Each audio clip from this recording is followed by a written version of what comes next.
कि किस प्रकार से शुद्धता आए, किस प्रकार से हमारा प्रदेश जो कई तरह की समस्याएं 10 वर्ष पहले थी, करप्शन किस प्रकार से उसको समाप्त करना है, क्राइम किस प्रकार से समाप्त करना है, जाति पाति की प्रथा से राजनीति को कैसे ठीक करना है, जिसको मैं कहता हूं हमेशा कि 3C, इससे छुटकारा पाना है।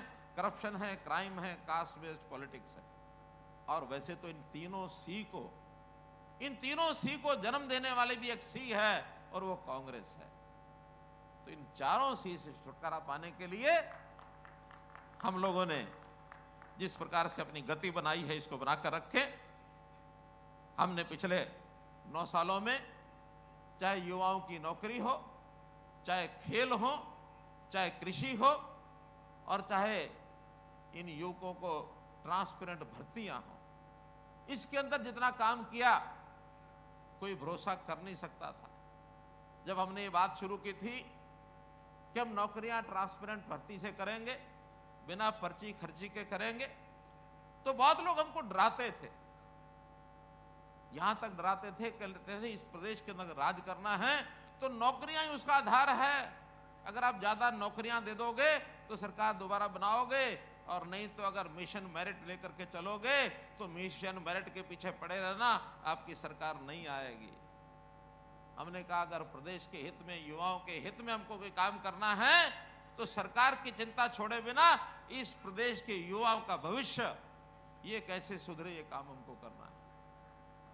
हम समाज के हित में काम करते हैं, अपने हित में काम नहीं करते हैं। वो देश के नेता अब चले गए जो पहले अपना घर भरते थे, वो देश के गरीब की, प्रदेश के गरीब की चिंता नहीं करते थे, वो किसान की चिंता नहीं करते थे, वो युवा की चिंता नहीं करते थे।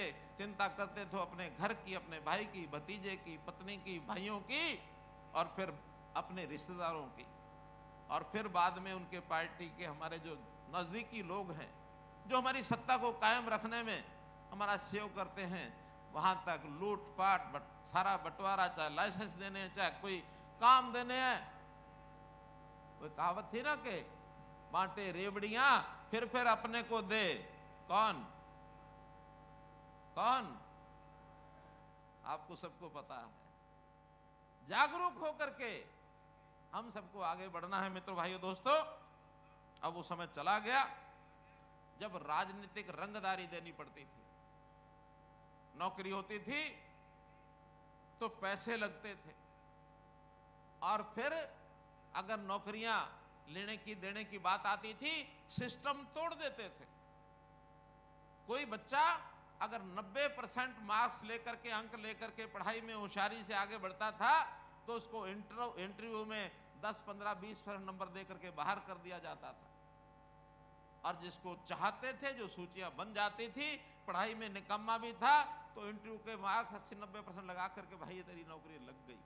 और ऐसे ऐसे अवसर भी आए यहां कि जब नौकरियों के लिए परीक्षा ली गई, परीक्षा रद्द कर दी गई, बाद में परीक्षा के अंक छोड़ करके केवल इंटरव्यू के नंबर लगा करके नौकरियां पकड़ा दी गई। ये अलग बात है कि उन सब नौकरियों को, कांग्रेस के टाइम की 11 नौकरियां कोर्ट ने रद्द की हैं, 11 नौकरियां। और हम अपने समय में बहुत सी कमियां वो निकालते हैं कि इनकी नौकरी ये कैंसिल होगी, वो कैंसिल होगी। अंतर इतना ही है, उनकी 11 नौकरियां कोर्ट ने रद्द की हैं। और अगर हमने कोई कमी पकड़ी है उस परीक्षा में, कोई नकल में, कोई पेपर लीक में, तो हमने अगर पेपर रद्द किए हैं तो अपने आप रद्द किए हैं, कोर्ट ने एक भी नहीं किया मित्रों, एक भी नहीं किया। आज भी कमियों के साथ हम लड़ाई लड़ रहे हैं। आखिर समाज के अंदर बहुत ऐसे लोग हैं, गलत काम करने की प्रेरणा वो लेते हैं, लेकिन पता लगते उसको दुरुस्त करते हैं, उसको ठीक करते हैं, उसको गलत काम को करने नहीं देते। आज हमने पिछले 9 वर्षों के अंदर, 9.5 वर्षों के अंदर 1,10,000 से ऊपर नौकरियां दी हैं। और न केवल 1,09,000, 10,000 दी हैं, इस आने वाले 6 महीने में जो बाकी हैं 60,000 नौकरियां पाइपलाइन में निश्चित रूप से आपको मिलेंगी। 1,70,000 नौकरी का हमारा 10 साल का रिकॉर्ड बन जाएगा। इतनी ट्रांसपेरेंट भर्ती हरियाणा के अलावा, पिछले इस 10 साल के अलावा पिछले सालों में तो कभी सोचा ही नहीं किसी ने। तो इस प्रकार के सारे काम को हमने ट्रांसपेरेंट तरीके से किया है। आम आदमी की तकलीफों को भी समझा है कि उस तकलीफ को दूर करने के लिए हमें चाहे कोई सिस्टम अपनाना पड़े, हमने सारी ट्रांसपेरेंसी लाने के लिए टेक्नोलॉजी का सहारा लिया।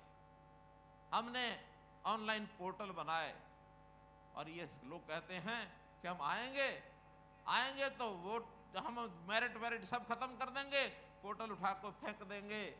पहली बात तो ये है, आप कहां सपने ले रहे हो, आपको कोई नहीं आने देगा, आपको कोई आने ही नहीं देगा।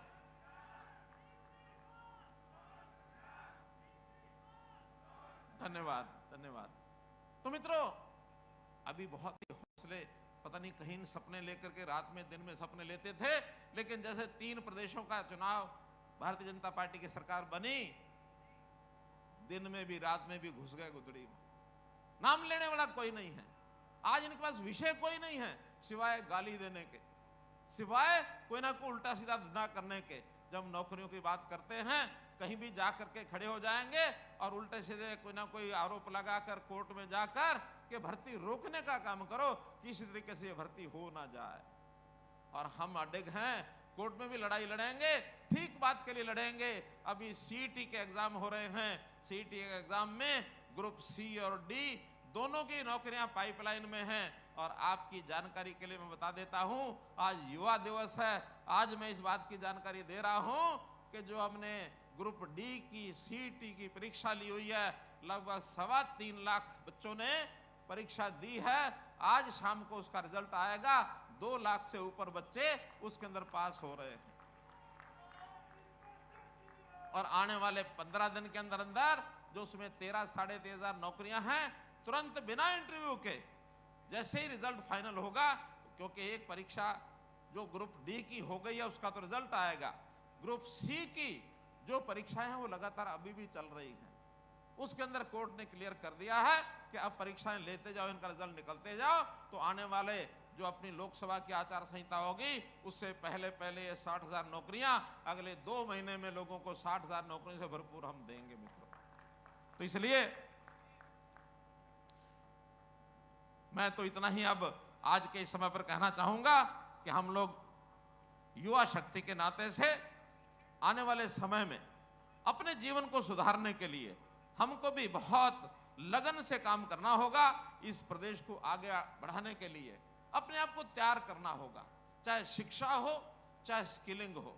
हुनर के नाते से हरियाणा एकमात्र प्रदेश है, हमने अपनी स्किल यूनिवर्सिटी बनाई है और स्किल यूनिवर्सिटी के माध्यम से पढ़ाई के साथ साथ छोटे छोटे कोर्स हम करा रहे हैं। 12,000 नए विद्यार्थी हर वर्ष स्किलिंग करके